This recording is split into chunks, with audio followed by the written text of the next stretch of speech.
Thank you very much, Program Director. Let me take this opportunity to send revolutionary greetings to the esteemed professor, a friend of mine and a brother, PLO Lumumba. Let me also greet our mother, the founder of this important university, Mama Martha Kasanga Mulwa, and greet your husband wherever he is, that he left us a lasting legacy that we stand to celebrate here today.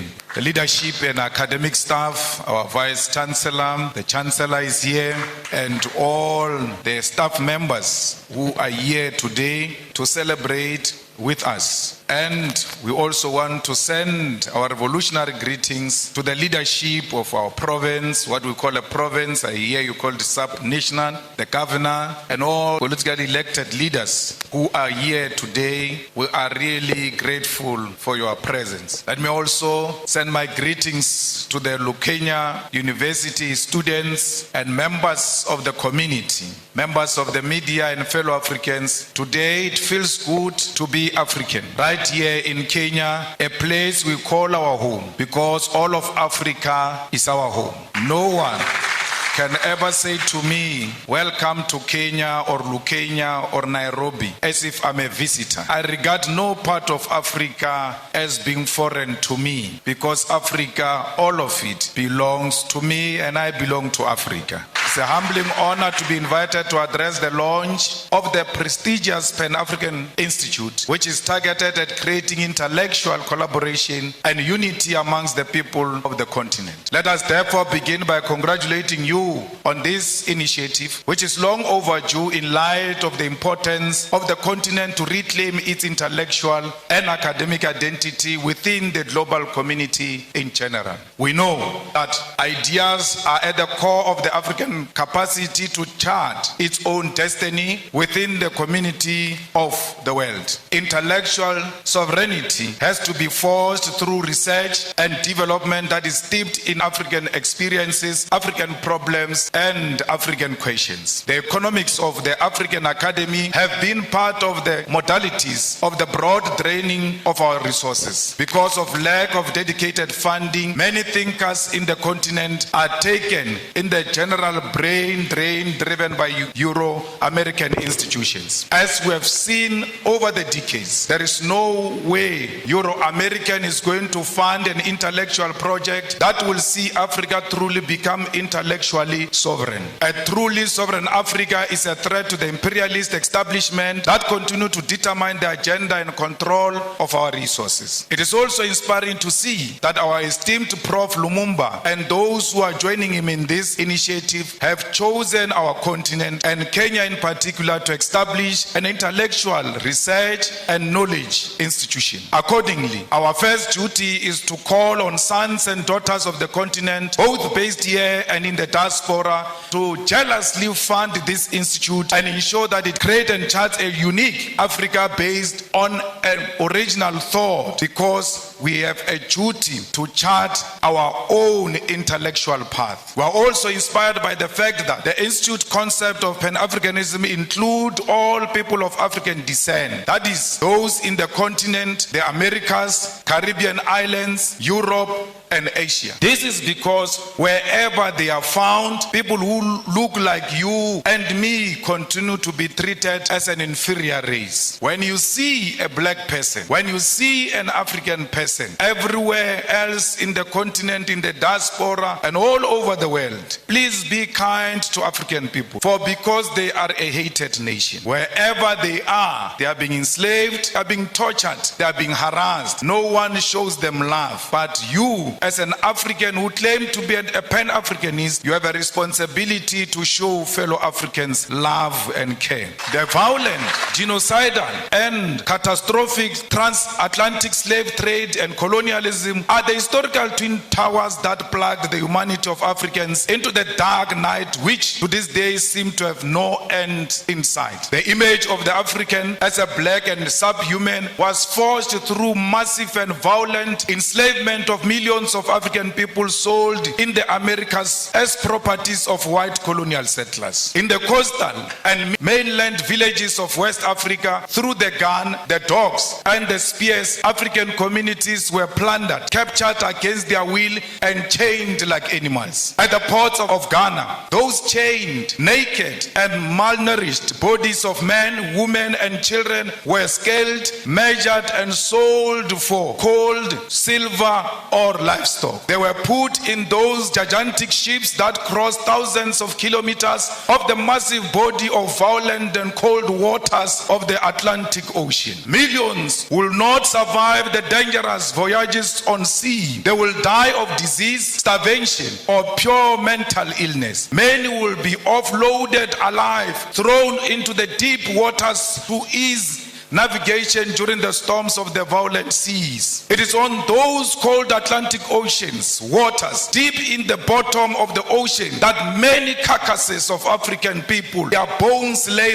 rotten in chains and swallowed by the sea. Those who survived and on arrival in the Americas were forced to work in the different plantations of white men. From the voyage ships to the plantation, the image of an inferior African was being constructed through brutal force. Then began the violent colonial conquest for settlement aimed at our natural resources that defined our native continent. The white man sought to rule Africa and here designed a system of racial segregation, racial humiliation, racial abuse that lasted for many centuries. The colony and the plantation, with the voyage slave ships in the middle, were the perfect technologies of recreating the African into a subservient being whose only survival in the modern world must always be through white tutelage, supervision, and approval. The transatlantic slave trade, colonial conquest, and colonial rule are responsible for the zombification of the African soul and its intellectual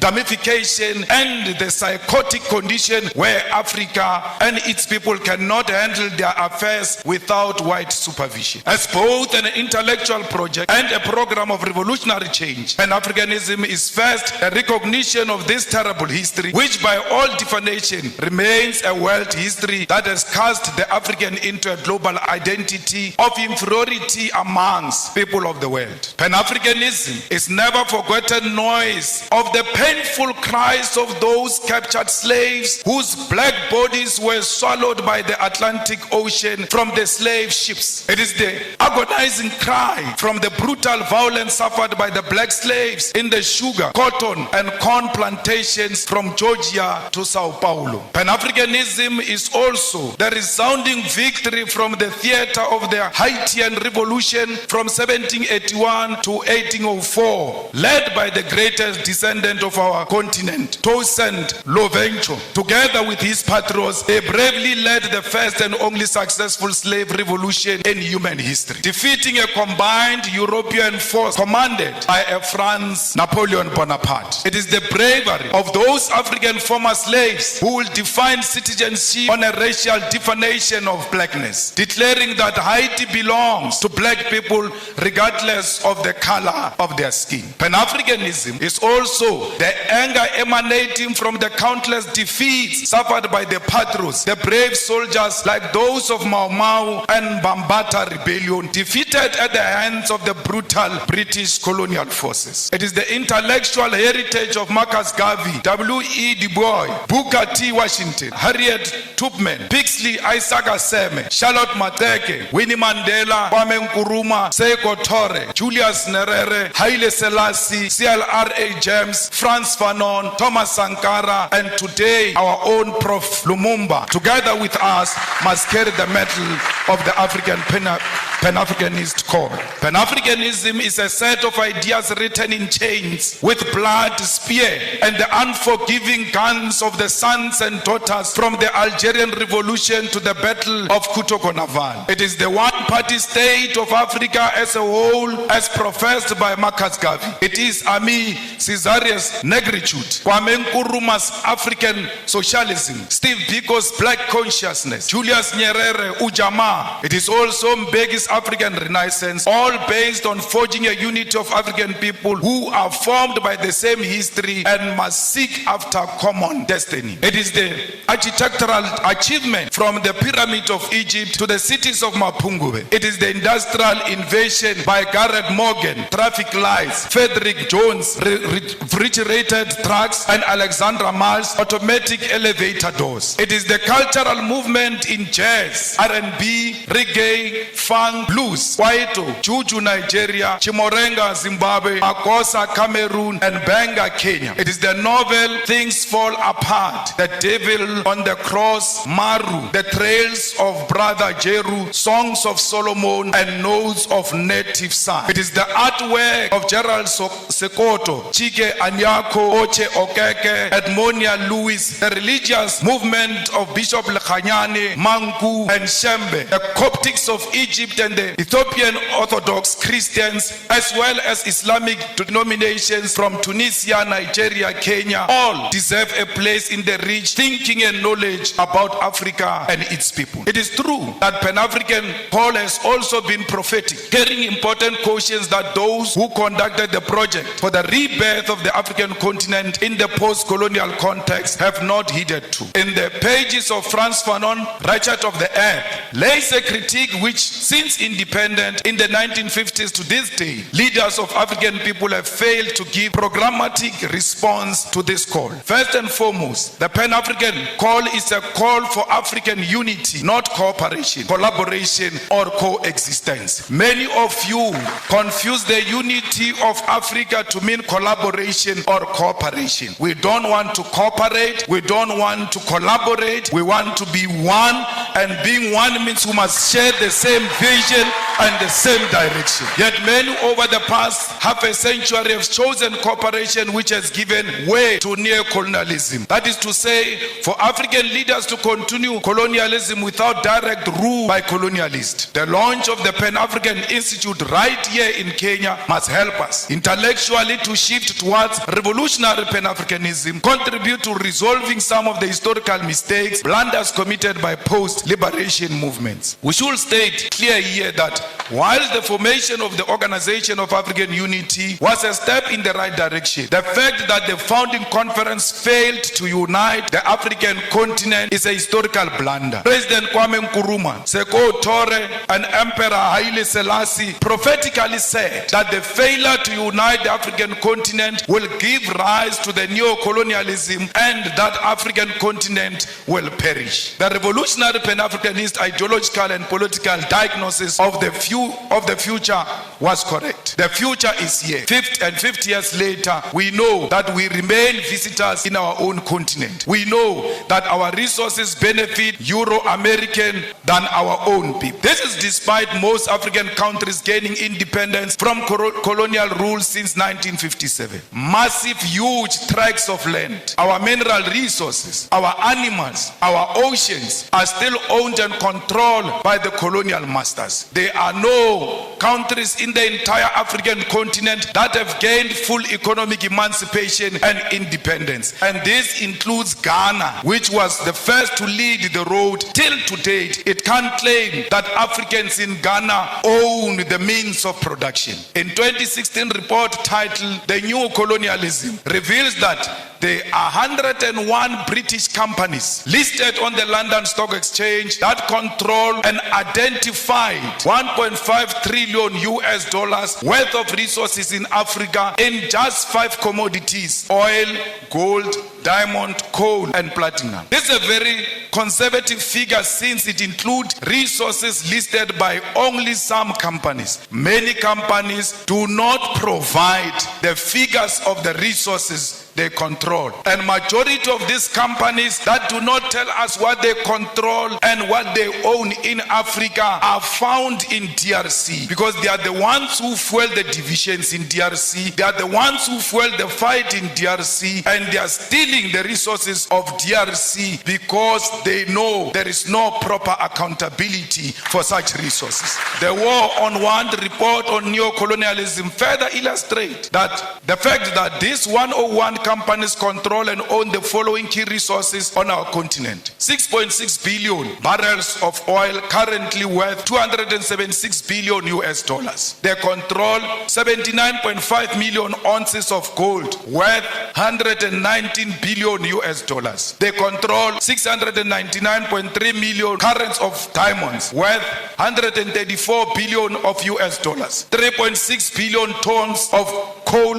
worth $216 billion US dollars. 287 million ounces of platinum, worth $305 billion US dollars. These are the numbers that reflect British neo-colonialism in the African continent. I've not spoken about what French companies are doing. The Portuguese continue to play a significant role in the economy of Mozambique and Angola. The French continue to micromanage all the countries that were their colonies, except the recent liberated zones of Mali and Burkina Faso. Comrades, the French are brutal to a point that post-colonialism, they still make certain African countries to pay colonial tax to France. The French are brutal because some of their former colonies, their reserve banks are still in France. They are not in control of their own economy, yet they claim to have an independence. We, as progressive pan-Africanists, must fully associate with and support all revolutionary action of fighters who are removing puppets of French imperialism from political office and power.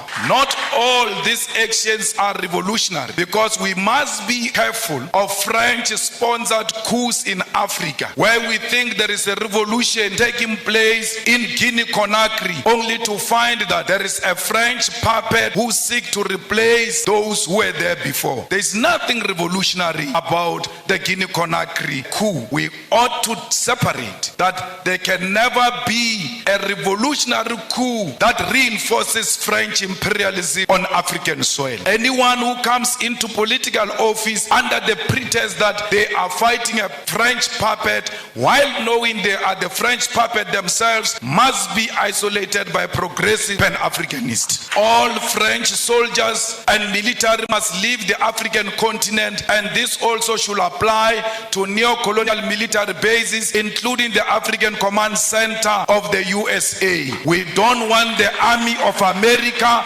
We don't want the army of France here. We don't want the army of anyone. We want African army on African soil. The Pan-Africanist Institute should therefore provide ideological, political, and technical weapons to all progressive forces of the African continent to fight against colonialism. There is a political trend that is being accepted by African heads of state and government, where one country convenes all 54 heads of African states and government. The United States of America, France, China, Russia, and United Kingdom convene all 54 heads of states and government for a meeting, and they all go following each other like Casey and Jojo as heads of states to listen to one head of state, 51 of them. Sometimes they disrespect them to a point where they put all 54 heads of states of Africa in a school bus to go and listen to one head of state. What happened to these men? Because all of them, majority of them are men. What happened to these fathers who go and bow combined to one man,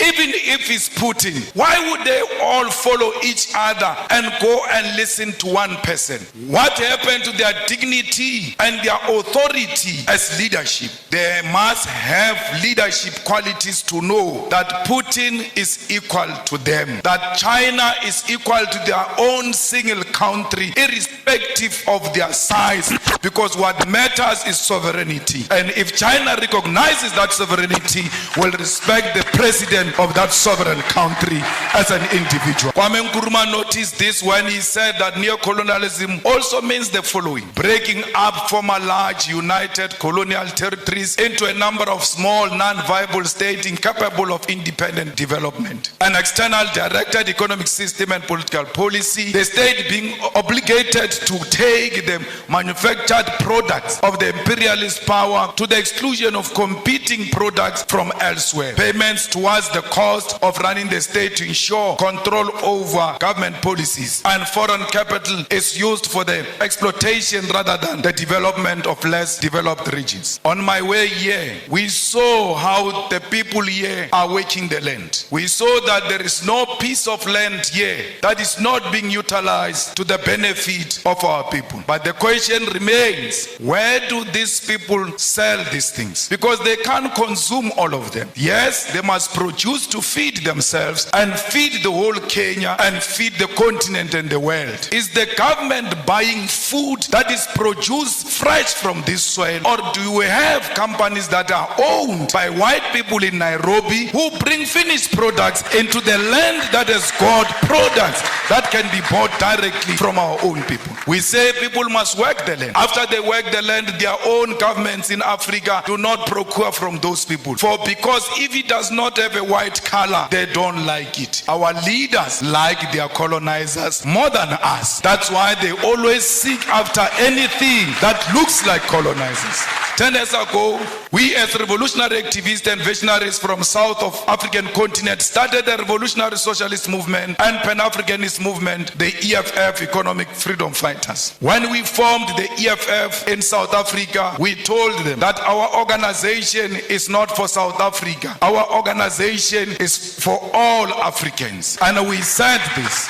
We said this during xenophobic attacks of our people in South Africa, where people were being attacked because they come from outside South Africa. We chose to side with our people because we're necessitated by the fact that we love ourselves. And if you love yourself, you'll see a person from Tanzania in you. You'll see a person from Nigeria in you, because we are one thing. We as the economic emancipation movement did not only say we are pan-Africanist. In one of our cardinal pillars, we said South Africa must engage in massive investment of economic development in Africa. Because if you keep on saying people are coming to South Africa, are looking for jobs, are going to take jobs from us, we can stop this thing of people coming to South Africa. How do you do it? Go and build massive economic development in African countries so that people can stay where they are and they can feed themselves from where they are. No one wants to leave his own home into some strange place. We leave our homes because we are searching for greener pastures. If there is an ESCOM in South Africa which is failing to give us electricity, but when it was well and still running according to how we wanted it, ESCOM had the capacity to electrify the whole of Africa. Why are you not going into the African continent and electrify the whole of Africa? Why is there no train that moves from Cape to Cairo, making sure that trade in Africa and movement of goods and peasants is eased? Because if we do that, there's no one who can leave Lusaka to go and stay in South Africa. They can get into a train, go and do what they want to do in South Africa and come back home and develop their own countries. We must make sure that this Africa is linked together. We must violently demolish the borders that exist between our countries, because those are not our borders. You cannot worship a border between Tanzania and Kenya and come and sit in this hall and say you are a pan-Africanist. A pan-Africanist means the first task is to get rid of colonial borders so that we bring Africa together in practical terms. I don't know if President William Ruto means it, because he said so many things and I can't locate him these days, because the things he said during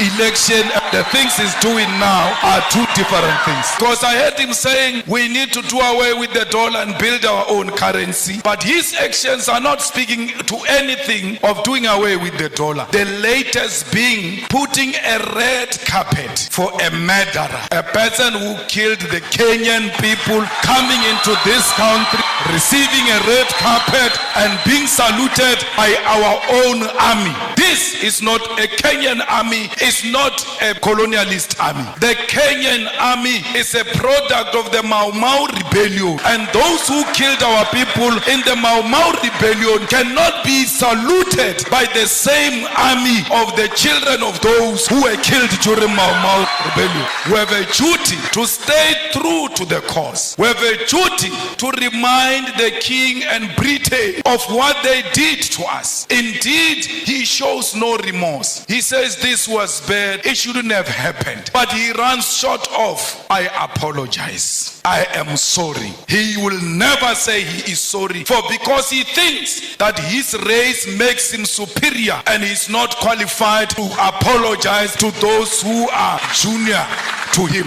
We call upon the Kenyan government to be firm and to decide what they want to be. Do they want to be pan-Africanist, or do they want to be proponents of neo-colonialism? You can't have it both. Only one call must be made, and that call is of pan-Africanism. It's not easy being a pan-Africanist, for because the mindset of our people is so colonized, they are going to isolate you. They are going to look at you as if you are a mad person. They are going to look at you as if you are unreasonable. But it is a cause worth pursuing because of the generation that came before us. We don't want visas. We want one currency for Africa, because our currency can be more powerful than the pound and the dollar combined. Because London has got the biggest storage of gold, yet they don't have a single smallest mine of gold. Their economy is based on our minerals. And if we safeguard our minerals and protect them and say out of these minerals, we are producing a currency that is going to compete internationally, we stand a good chance. We need African Central Bank. We need African Monetary Zone. We need African military combat, because these pockets of wars that are happening in Africa are not of our own making. They are sponsored wars so that those who continue to steal our resources can do so uninterrupted as we fight amongst ourselves. So we need a military, a common defense system, the African High Command that will ensure the stability and security of Africa. We equally need a binding African court to deal with dictators who only exist in Africa to feed their friends and families. Those people must be prosecuted the African way, because ISIS is not meant to fight any crime, it's meant to pursue political fights. That's why ISIS will not declare a warrant of arrest against Netanyau, but can declare a warrant of arrest against Putin, who has not bombed a hospital, who has not bombed a refugee camp, who has not declared a war on a certain ethnic group. We as Revolutionary Economic Emancipation Movement also associate with what Guinea's president Sekou Touré said in 1963. He said, above all, we must avoid the pitfalls of tribalism. There is tribalism taking place in DRC. All our leaders have taken a platform to support or to be against this one or that one. They've spoken on Palestine. They've spoken on the war between Russia and Ukraine. But I'm still to hear the stand of President William Ruto about the ongoing war that is not covered by anyone in DRC, where people are fighting over territorial expansion and plunder of resources, and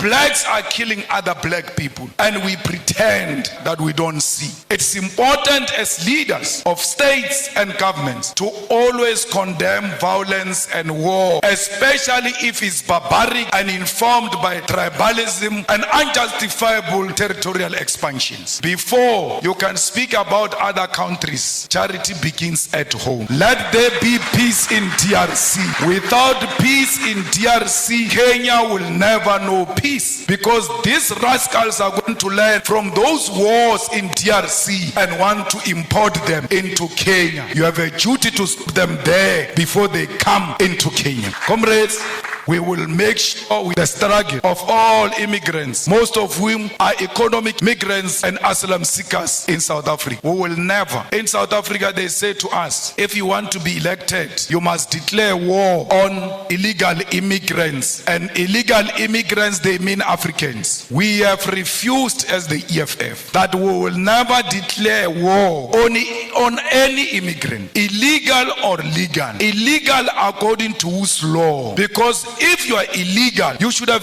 violated a certain law. Which African law did these people violate when they came to this side of Africa? Because they are still in the same territory of Africa. They are at home when they are in South Africa. We wish to tell them we're going to elections next year. We wish to reiterate that, and we tell them all the time, if they want to elect us on the basis of xenophobia, they can keep their votes. We are not disparate for votes. We are disparate for the unity of Africa, and that's what we want to achieve in our lifetime. Remove the visas as an immediate step, and I heard Kenya is going to do that by December. Perhaps I must come back here in December unannounced, so to test if indeed President William Ruto means exactly what he said when he said there won't be visas in December. Maybe I must sneak in and test without applying for any visa and just give them the South African passport and say, I'm coming home. Mama, we want to commit in front of you and all the dignitaries who are here and the students that this Pan-African Institute will be supported by the EFF. We will ensure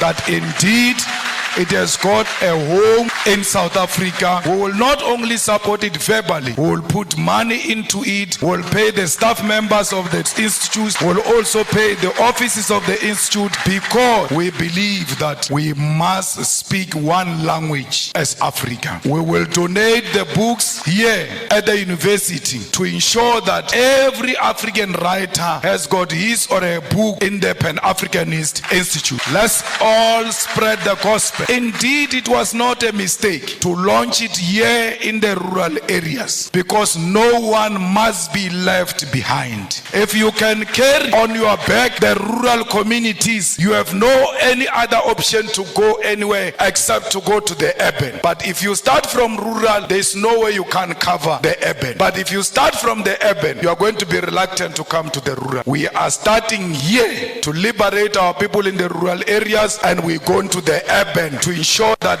everybody hears the message. Tell President Ruto that the people of Palestine are what Mau Mau was. Tell President Ruto that the people of South Africa are what Palestinian people are today. Where our land get encroached, where our land just get taken, and we get killed on our own land, we get tortured on our own land, we get imprisoned on our own land. When we fight, they say we are terrorists. This Nelson Mandela you celebrate, for 27 years he was in prison because he was a terrorist. What crime did he commit which the Palestinians are not committing? His crime was to fight for the liberation of the people of South Africa and the oppressed world all over, including the people of Palestine. It can't be correct that President Ruto, knowing the history of this country and the history of South Africa, comes and tell us that it's with Israelites. Our war is not on Jewish people. Our war is not on pregnant women, Jewish pregnant women. Our war is not on Jewish children. Our war is against a Zionist apartheid state of Israel,